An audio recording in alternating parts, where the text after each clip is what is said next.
The squad pulls up to Starfell Lake, expecting a chill reunion.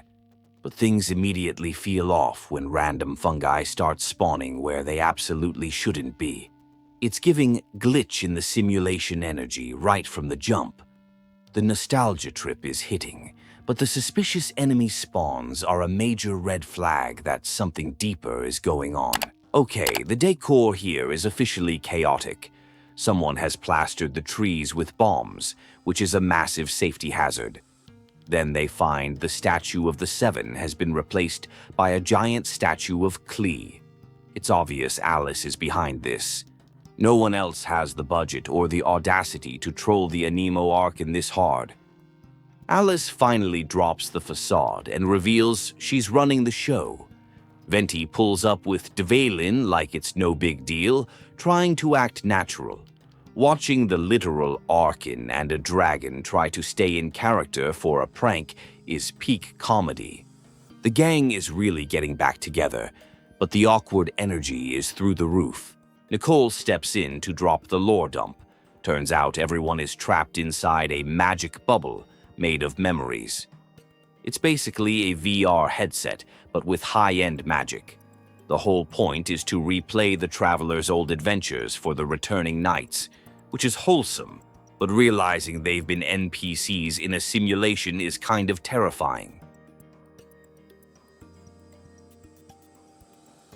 The simulation is buggy because memories are unreliable narrators. Nicole explains that if someone gets mad in real life, the game world might spawn a random thunderstorm. They're basically beta testing a broken game server. They need to squash the bugs before the rest of the knights log in, or the whole system is going to crash hard. Alice spills the tea about why Klee's dad isn't here. He got stuck at the border because bureaucracy comes for us all. Meanwhile, the simulation keeps lagging. Dvalin's entrance was offbeat, and Nicole is losing her mind trying to fix the code live.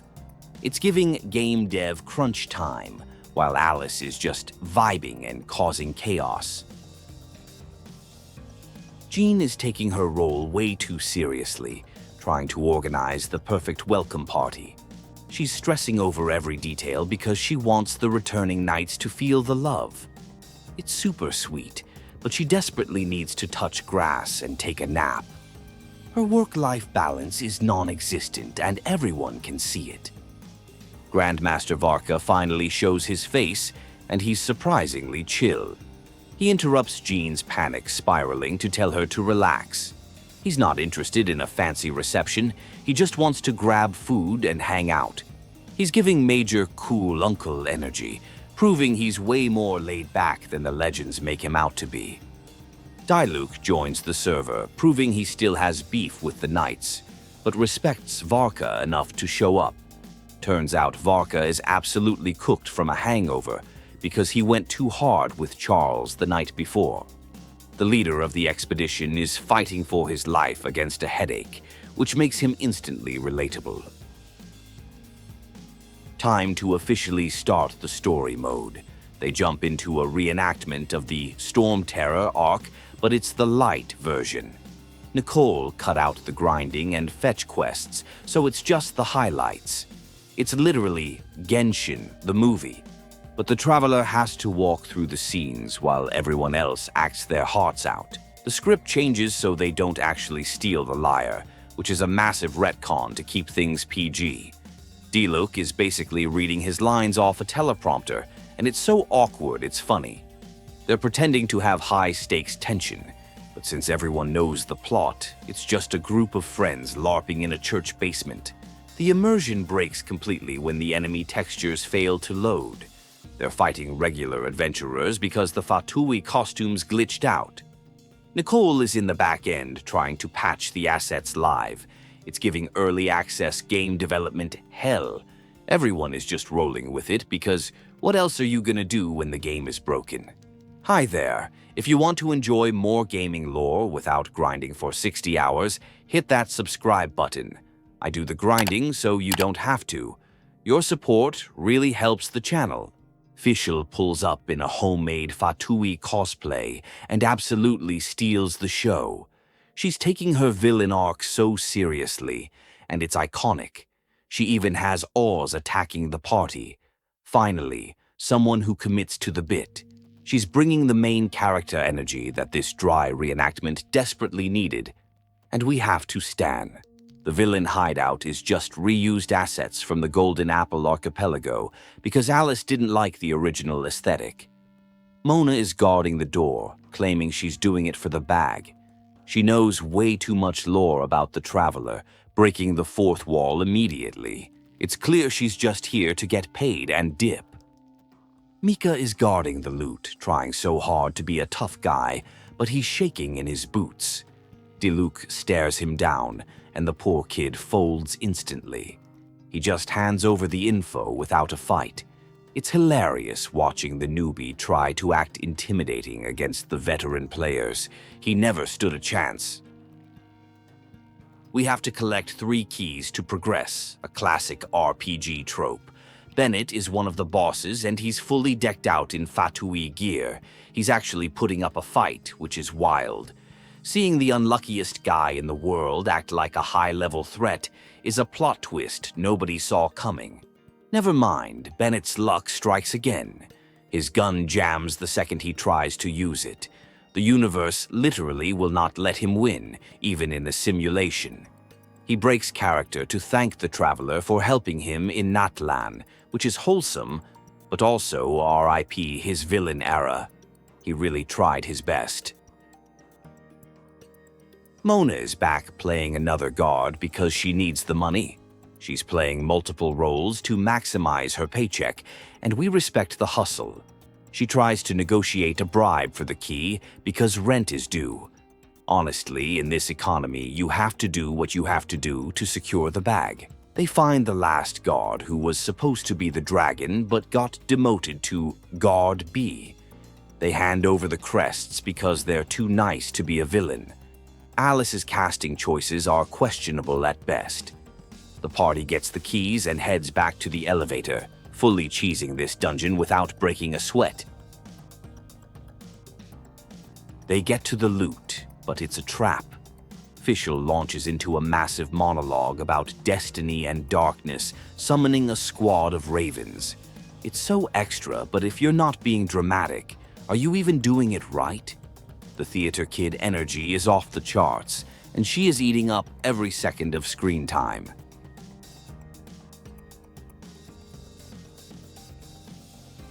Fischl surrenders, but the door won't open because the script demands violence. They have to defeat her to trigger the next event. It feels wrong, but Paimon delivers the lightest tap possible to satisfy the game engine. It's the pacifist run strat, but the game is forcing them into combat. Speedrun tactics are required.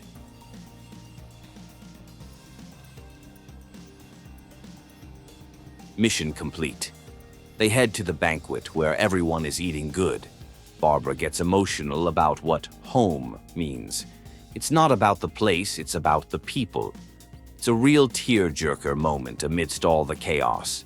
The vibes have shifted from chaotic to wholesome real quick, and everyone is getting sentimental. Varka and the Traveler have a heart-to-heart on the balcony. Varka is drinking grape juice because he's still recovering, which is hilarious. He gets deep about how Mondstadt is always waiting for them. It's a solid bonding moment between legends. Real recognize real, and Varka makes sure the Traveler knows they always have a spot at the table. Venti drops the act and talks business. They discuss the Harbingers and how Signora got the Gnosis. Turns out Venti let it happen to avoid destroying the city in a fight. He played the long game to save his people. It puts a whole new perspective on that slap. He took the L to save the server. Next day, they go back in, but the bubble is purple and glitchy. The abyss has infiltrated the server. It's not just a bug. It's a feature of doom. Alice and Nicole realize something serious is going down. The fun vacation is officially cancelled, and we are entering the horror arc of the event. The squad isn't letting the simulation crash. Traveler, Venti, Jean, and Diluc decide to dive into the corrupted file. It's dangerous, but they have plot armor. Nicole warns them that communication might cut out, so they're going in blind. Time to lock in and fix this mess before it deletes the whole save file. The simulation is apocalyptic. Mondstadt is overrun by monsters, and Venti is fighting for his life. It's a what-if scenario where the Traveler never showed up. We see Dvalin fully consumed by the abyss, looking necrotic and terrifying. We realize we can't save him this time. We have to fight him. It's grim. The city is a ghost town. The Knights evacuated everyone, which means they lost the war in this timeline. Finding a Dvalin tear in the ruins feels heavy. It's a stark reminder of how bad things could have gone without the Traveler. The empty streets of Mondstadt are hitting different in the worst way possible. Nicole explains that this isn't a hack, it's a logic error. Because the simulation skipped the saving Dvalin part, the system generated the bad ending automatically. The what if, where we failed, became real inside the bubble. The only fix is to finish the story, but it's the genocide run version. Pure nightmare fuel. The hard truth drops. They have to kill the simulation version of Dvalin. There's no purifying him at this stage. Venti has to make the call to put his friend down. It's just code, but it still hurts. They steel themselves for the final raid. The vibes are absolutely chalked, but they have to push through. Venti plays the corrupted lyre to summon the dragon. The music is dissonant and creepy. The fight is intense, with everyone throwing their ults at once. It's a tragic remix of the very first boss battle. They have to put the old boy out of his misery to save the system. It's emotional damage for everyone involved. Dvalin falls. It's a somber moment, but necessary to reset the system. Varka steps up to deliver the final blow because that's the burden of a leader. The simulation stabilizes. They effectively debug the world by traumatizing everyone. Good job, team, but maybe let's not play this game again anytime soon. Suddenly, the world resets to the happy version, and Klee runs in to play. She has no idea they just fought a digital war for her playground. John is stressed about a broken window, but honestly, considering they just averted a digital apocalypse, a broken window is fine. The tonal whiplash is real. Back in reality, Alice gets philosophical. She talks about how the abyss feeds on fates that didn't happen. Every choice kills a different possibility, and those dead futures turn into dark energy. It's surprisingly deep for a woman who makes bombs for toddlers. It makes you think about every dialogue option you've ever chosen. The ending is peak comedy. Alice thinks she's in the clear, but Jean arrests her for blast fishing. All that cosmic wisdom, and she still can't follow basic park rules.